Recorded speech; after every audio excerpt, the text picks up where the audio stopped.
my channel where we do painting tutorials on the weekends. Today I thought I'd do a little watercolor painting, so I start by adding a drop of clean water onto my paints. That way they have time to activate and will be creamier and more vibrant to paint with. Then I tape my sketchbook with some masking tape, since I will be doing the first layer wet on wet, and this will prevent the paper from getting all wavy and buckling. I apply some clean water onto the paper with my brush, and then I add some vermilion red to the bottom left corner of the page. You can use any dark orange or even a cat red or similar colors. I apply some azo yellow deep on the bottom right, and since the background is wet, they're going to blend into each other without me having to do anything extra. Then I paint with some indigo over the vermilion. This is a very deep, dark, rich blue color, and it's going to look lovely for a night sky. I leave this gap between the sides of the paper, which is going to be my main highlight. And then I go over with just some clean water and paint around it. On the top of the page, I add some paint spray, which is this very dark gray color, almost black. I go with a wet brush around where my vermilion and the indigo is, so it can transition into each other smoothly. I add a bit more indigo since watercolors won't dry up much lighter than when they are wet. I also apply more of the vermilion on the bottom left corner where I originally put it. And with a crumpled tissue, I add some more highlights back in. I just go over that big one I did from the top left corner towards the bottom right, and just pick up any excess paint that has went there. Using paint spray, I paint around that highlight and between it. That way it will pop up more. It's going to make the contrast stronger. And I dry it up with my hair dryer on medium heat. As you can see, it has dried much lighter than what it looked like, so I go with a second layer. I apply more paint spray around that highlight. And I'm working on a dry background, so I have not re-wet it. I'm just painting over the first layer that I did. I repeat with the vermilion. I paint over the bottom left side, just building up more color, and I bring it into the indigo and the paint's gray. And the same with the yellow, just building it up more, doing more layers, and blending it with the red and the indigo blue.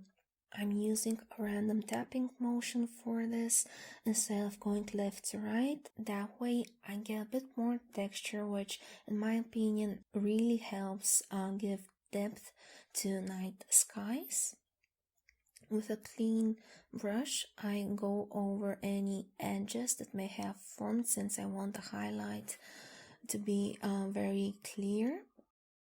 I scribble around it and then take out any excess color that may have ended up there, and I scribble more with a clean brush, taking off more of the color and just making it lighter and lighter. I didn't like the shape of the tinier highlight you see on the right, so I take some indigo and just cover it up slightly to give it more of a random shape than just this big straight line.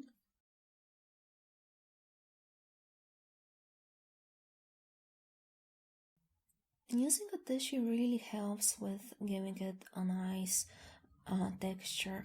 Then I dry it up again, and if I get any harsh lines or harsh edges, since I'm using just 200-gram paper, I go with a clean brush and a tissue and pick them up, clean them up, make it blend out more gradually.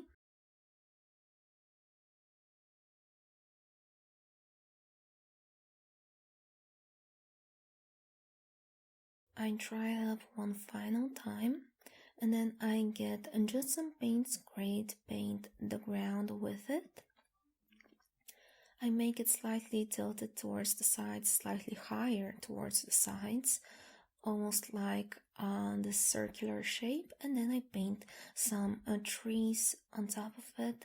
I start with some pine trees, just a straight line with random dabs of my brush on it. I'm keeping these very simple, basic, and random. Then I do some other trees and bushes and shrubs all across the land.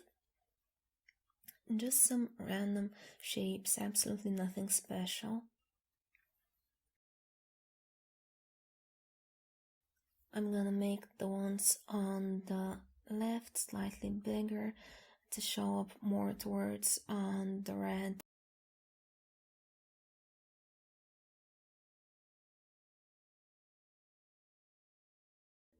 Then I clean my brush thoroughly, clean it up on the tissue, and I take my white wash paint.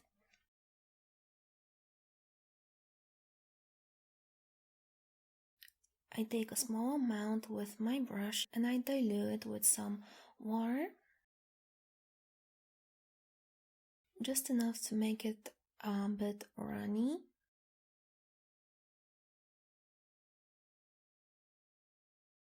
I hold my brush loosely and tap on the handle to make some stars across the sky. You can add as many or as few as you'd like.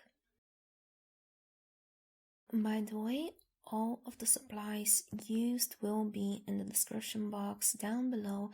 You can find a complete list. I slightly dry up my brush, keeping most of the paint on just on the tip, and I paint some falling stars. I just find a big dot or paint a big dot of color and then paint a straight line behind it.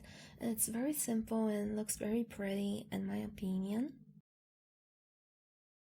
I add a couple of those and then maybe some bigger stars like a plus shape. Lastly, I sign my painting with the gouache. If any stars have ended up on the ground or on the trees, I just go over with some more paint spray on top of it to cover the white paint splatters. And gently take off the tape in the opposite direction in which I applied it. That way the paper will not tear as much. Thank you all for watching. Special thanks to my Patreons. I hope you enjoyed this video and we'll see each other next week.